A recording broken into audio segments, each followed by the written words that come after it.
મળી ગયા છે આપણને એક્ઝિટ પોલના તારણો આવવાના શરૂ થઈ ગયા છે। આપણે કહી દઈએ કે દિલ્હીમાં આખરે કોની સત્તા બનશે। પીપલ્સ સાઇટના તારણ પ્રમાણે ભાજપની સરકાર દિલ્હીમાં બનવા જઈ રહી છે। ભાજપને મળી શકે છે 40 થી 44 બેઠકો। તો પહેલું તારણ સામે આવ્યું છે। આમ આદમી પાર્ટીને મળી શકે છે 25 થી 29 બેઠકો। આ પ્રકારનું એક એજન્સીનું તારણ હાલમાં સામે આવ્યું છે। કોંગ્રેસને મળી શકે છે 0 થી 1 બેઠક। એટલે કોંગ્રેસના હિસ્સે આ વખતે કશું વધારે આવશે નહીં, પરંતુ દિલ્હી એક્ઝિટ પોલનું પહેલું તારણ સામે આવ્યું છે અને દિલ્હીમાં ભાજપાની સરકાર બની શકે આ પ્રકારના તારણ પીપલ્સ સાઇટના સામે આવ્યા છે। અજયભાઈ, આ તારણ વિશે શું કહેશો? જો આ જે એજન્સી જે છે એના વિશે અગાઉ પણ કહેવામાં આવ્યું છે કે થોડોક એનો જોગ જે છે એ ભાજપ તરફી રહ્યો છે। બરાબર છે કે નહીં? હવે આપણે જ્યારે ચર્ચા જ કરવા બેઠા છીએ તો કહી શકીએ, પરંતુ મેં તમને અગાઉ પણ કહ્યું કે ભાજપનું પલ્લું જે છે ભારે ચોક્કસ છે, પણ કોંગ્રેસ માટે તો આમાં એવું છે કે એક સેકન્ડ વધુ એક મોટા સમાચાર અત્યારે આવી રહ્યા છે। ઇલેક્શન બ્રેકિંગની વાત કરીએ તો ડીવી રિસર્ચ પ્રમાણે પણ દિલ્હીમાં બની શકે છે ભાજપની સરકાર। ભાજપને મળી શકે છે 36 થી 40 બેઠકો।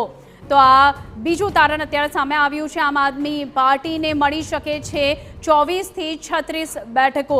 દિલ્હી ઇલેક્શનને લઈને અત્યારે એક્ઝિટ પોલ આપને થોડી વારમાં તમામ આંકડાઓ જણાવીશું। કોંગ્રેસનું ખાતું નહીં ખુલે તેવું ડીવી રિસર્ચ પ્રમાણે કહેવામાં આવી રહ્યું છે। દિલ્હીમાં બની શકે છે ભાજપની સરકાર અને તમામ અલગ અલગ જે મુદ્દાઓ રહ્યા છે, જે અલગ અલગ ફેક્ટર્સ રહ્યા છે, જો અજયભાઈ તેની વાત કરીએ તો ક્યાંક ને ક્યાંક અહીં બીજા રાજ્યની વિધાનસભા ચૂંટણીમાં જ્યાં તમામ જગ્યાઓ પર ભાજપનો જીત થયો છે કે પછી લોકસભામાં જે રીતનું ભાજપનું અત્યારે પૂરું રિઝલ્ટ રહ્યું છે તેની ઇન્ફ્લુઅન્સ અહીં જોવા મળી રહી છે ચોક્કસપણે।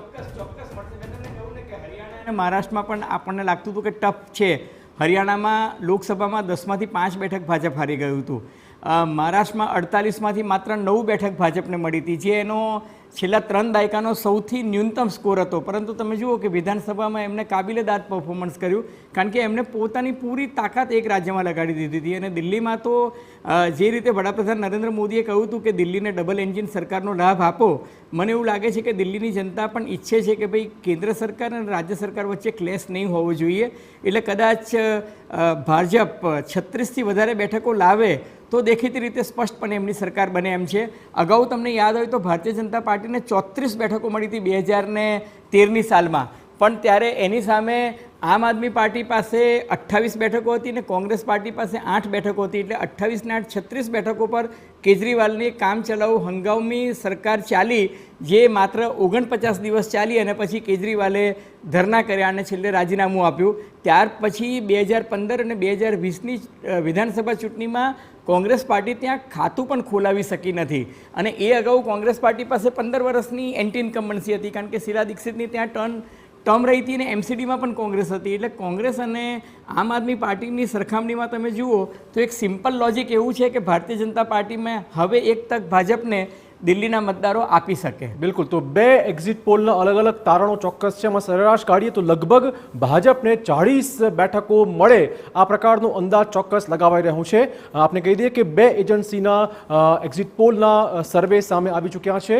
ભાજપને લગભગ સરેરાશ હાલમાં 40 થી 41નો આંકડો ચોક્કસ જોવા મળી રહ્યો છે। આમ આદમી પાર્ટીને પણ 24 થી 36નો આંકડો સામે આવી રહ્યું છે। કોંગ્રેસનું કાં તો એકાદ બેઠક મેળવશે કાં તો ખાતું જ નહીં ખુલે આ પ્રકારના હાલમાં પ્રાથમિક તારણો સામે આવી રહ્યા છે। પરંતુ અનેક મુદ્દા ચોક્કસ દિલ્હી માટે ચર્ચામાં રહ્યા છે। ભ્રષ્ટાચારનો મુદ્દો હોય, યમુનાનો પ્રદૂષણનો મુદ્દો હોય, ઝૂકી ઝોપડીનો પણ મુદ્દો હોય કે પછી હોય શીશ મહેલનો મુદ્દો, આ તમામે તમામ મુદ્દા હવે મતદાતાઓને કેટલા પ્રભાવિત કરી ચૂક્યા છે, કરી રહ્યા છે તે ચોક્કસ ચર્ચામાં રહેશે। પરંતુ એક્ઝિટ પોલના તારણો જે આવી રહ્યા છે તેમાં ભાજપનો વનવાસ આ વખતે પૂર્ણ થશે તેવું સ્પષ્ટપણે લાગી રહ્યું છે। અજયભાઈ, લાગે છે જે મેં તમામ મુદ્દા ગણાવ્યા, તમામ મુદ્દા કેટલા અસર કરતા હશે? મને એવું લાગે છે કે આપણે જે મુદ્દા પર અજયભાઈ, લાગે છે જે મેં તમામ મુદ્દા ગણાવ્યા, તમામ મુદ્દા કેટલા અસર કરતા હશે? મને એવું લાગે છે કે આપણે જે મુદ્દા પર ચર્ચા કરીએ છીએ ને, એક કે ભારતીય જનતા પાર્ટીએ ત્યાં આગળ દરેક વિસ્તારમાં જો પૂર્વાંચલના અલગ નેતાઓને મોકલ્યા, મધ્યપ્રદેશના અલગ નેતાઓને મોકલ્યા, ગુજરાતમાંથી પણ 3 વિસ્તાર એવા છે ત્યાં ગુજરાતના ધારાસભ્યોને મોકલ્યા। એટલે એ એક બેઠકનું પ્લાનિંગ પ્લસ તમે જુઓ કે વડાપ્રધાન નરેન્દ્ર મોદી અને અમિતભાઈએ તો કર્યું, પરંતુ કેજરીવાલ સામે જે આક્ષેપો થયા કેજરીવાલ જે છે એ હંમેશા પોતાની બેદાગ પ્રતિભાને કારણે જીતતા હતા. આ વખતે કેજરીવાલ સામે શરાબકાંડ આવ્યું, ગોટાલાકાંડ આવ્યું. આમ આદમી પાર્ટીના સિનિયર નેતાઓ જે છે એ લગભગ છેલ્લા 2-2.5 વર્ષથી જેલમાં હતા. પછી એમાં સત્યેન્દ્ર જૈન પણ આવી જાય છે, મનીષ સિસોદિયા પણ આવી જાય છે, તમે જુઓ સંજય સિંહ પણ આવે છે. પહેલા જ 8 ધારાસભ્યોએ રાજીનામા આપ્યા હતા. હા, અને ચૂંટણી થઈ એના 72 કલાક પહેલા 8 ધારાસભ્યોએ રાજીનામા પણ આપ્યા. એ પહેલા પણ તમે જુઓ તો લગભગ 4 જેટલા સિનિયર આમ આદમી પાર્ટીના નેતાઓ જે છે એ ભારતીય જનતા પાર્ટીમાં જતા રહ્યા હતા. અને આ વખતે ભાજપે છે ને 54 બેઠકો આઈડેન્ટિફાઈ કરી હતી, અને એ 54 બેઠક પર ભારતીય જનતા પાર્ટીએ પૂરી તાકાત લગાડી હતી. એમને ખબર હતી કે 20 બેઠકો એવી છે કે જે દલિત અને મુસ્લિમ બાહુલ્યવાળી છે, જ્યાં આમ આદમી પાર્ટી અને કોંગ્રેસ જે છે એમની વચ્ચે ટક્કર રહેશે. પણ ત્યાં પણ એમને પોતાના ઉમેદવારો એટલા માટે ઊભા રાખ્યા કે આ બંનેની લડાઈમાં જો એમનો ઉમેદવાર જીતી જાય તો ભાજપને ફાયદો થઈ શકે. તમે જો દાખલા તરીકે અમદાવાદનું ઉદાહરણ આપું તો ખાડિયા અને જમાલપુર મત વિસ્તાર જે છે, જમાલપુરમાં લગભગ 14 થી 18 મુસ્લિમ ઉમેદવારો ઊભા રહે અને ખાડિયાનો એકમાત્ર હિન્દુ ઉમેદવાર ઊભો રહે તો સ્વાભાવિક છે કે જે મતોનું વિભાજન કે ધ્રુવીકરણ થાય એમાં ખાડિયાનો ઉમેદવાર સામાન્ય રીતે જીતી જતો હોય છે.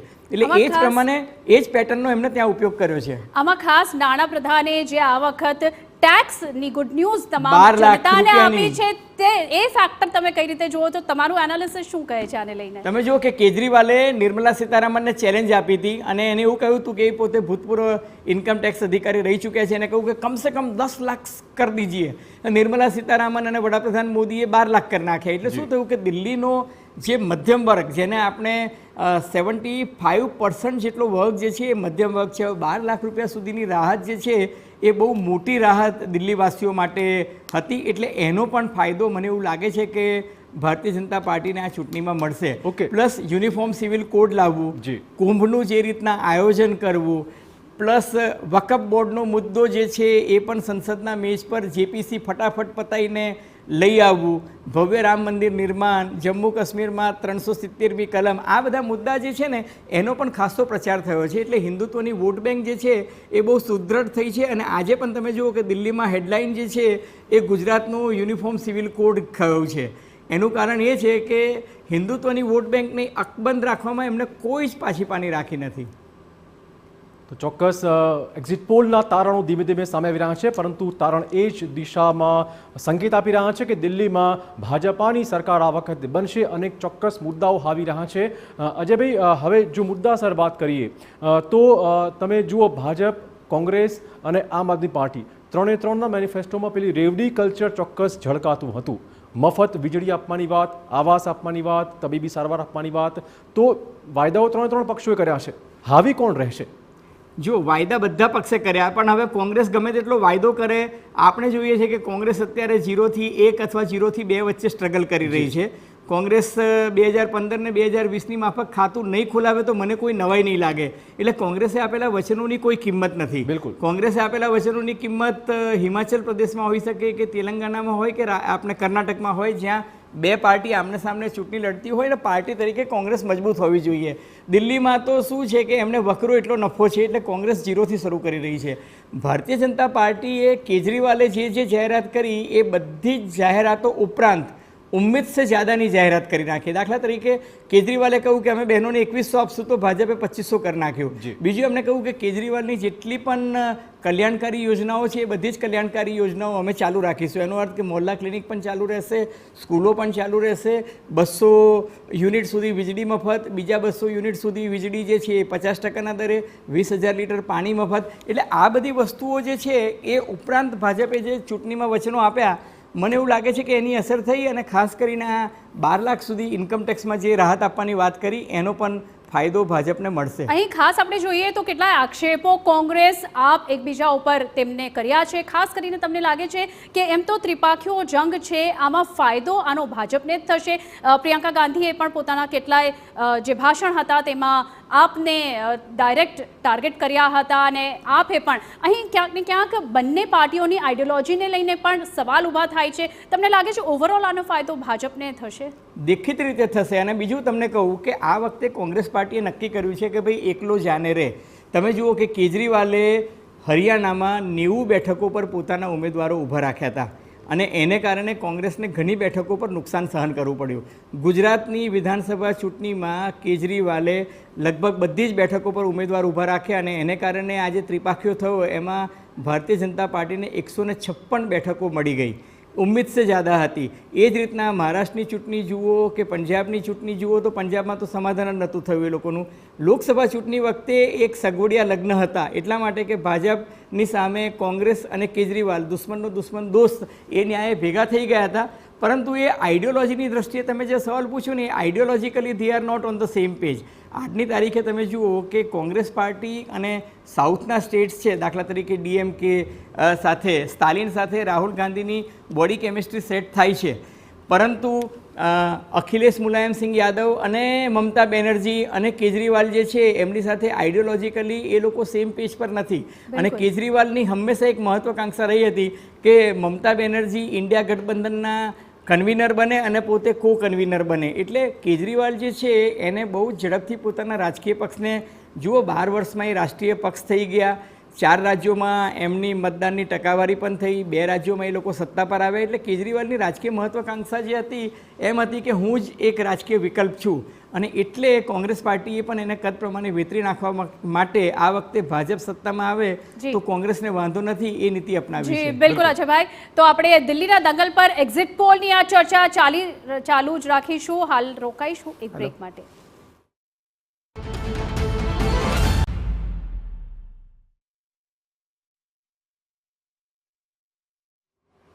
તો વિરામ પછી આપનું સ્વાગત છે. ચર્ચામાં છે દિલ્હી વિધાનસભા ઇલેક્શનનું એક્ઝિટ પોલ. અલગ અલગ એક્ઝિટ પોલના તારણો ચોક્કસ સામે આવી રહ્યા છે, પરંતુ અમે આપને મહાપોલ પણ બતાવવા જઈ રહ્યા છે. કેવી રીતે પોલ ઓફ પોલમાં શું કહેવા જઈ રહ્યા છે તે પણ ચોક્કસ બતાવીશું. પરંતુ હાલ પૂરતા જે તારણો સામે આવી રહ્યા છે તેમાં દિલ્હીમાં ફરીવાર બીજેપીની સરકાર બનવા જઈ રહી છે. આપને કહી દઈએ કે ભાજપાની સરકાર દિલ્હીમાં બનવા જઈ રહી છે. આ પોલ ઓફ પોલ પણ આપ જોઈ રહ્યા છો. આપને 21 થી 31 બેઠકોની વચ્ચે જ મળશે તેવું લાગી રહ્યું છે કે બહુમતીનો આંકડો પણ તે પાર નહીં કરી શકે. અજયભાઈ, શું કહેશો? મહાપોલમાં પણ લગભગ લાગે છે કે ભાજપ જ સરકાર બનાવશે દિલ્હીમાં. દેખીતી રીતે આપણે શરૂઆતમાં પણ જ્યારે આ એક્ઝિટ પોલ શરૂ નહોતા થયા એ પહેલાં પણ જ્યારે આપણે ચર્ચા કરતા હતા ત્યારે આપણે ત્રણેય એવું જ માનતા હતા કે આ વખતે ભાજપનું પલ્લું ભારે છે. અને મારી બહેને જેમ કહ્યું તેમ કે 26 વર્ષનો ભારતીય જનતા પાર્ટીનો જે રાજકીય વનવાસ હતો એ કદાચ આ વખતે દૂર થશે. અને દેખીતી રીતે લાગતું પણ હતું, કારણ કે જે રીતના આ વખતે પહેલી વખત ત્રિપાખીયો જંગ થયો છે. અત્યાર સુધી તમે જુઓ તો 2013ની ચૂંટણીને બાદ કરો એમાં ત્રિપાખીયો જંગ હતો, પણ એમાં કોંગ્રેસને માત્ર 8 બેઠકો મળી હતી અને આમ આદમી પાર્ટીને 28 મળી હતી. ભાજપનું પલ્લું ત્યારેય ભારું હતું, 34 બેઠકો મળી હતી, પણ એ સત્તાની સમીપ નહોતી આવી. પણ 2015 અને 2020માં આમ આદમી પાર્ટીને સ્પષ્ટ બહુમતી મળી હતી. આ વખતે ક્લિયર કટ દેખાઈ રહ્યું છે કે ભાજપનું પલ્લું ભારે છે. જી બિલકુલ, ખૂબ ખૂબ આભાર અજયભાઈ અમારી સાથે જોડાવા બદલ. તો એક્ઝિટ પોલમાં અત્યારે તમામ જગ્યાઓ પર ભાજપની સરકાર બતાવી રહી છે. અમારો કાર્યક્રમ આગળ પણ ચાલુ રહેશે, પણ હાલ અહીં રોકાઈશું. આપ જોતા રહો TV9.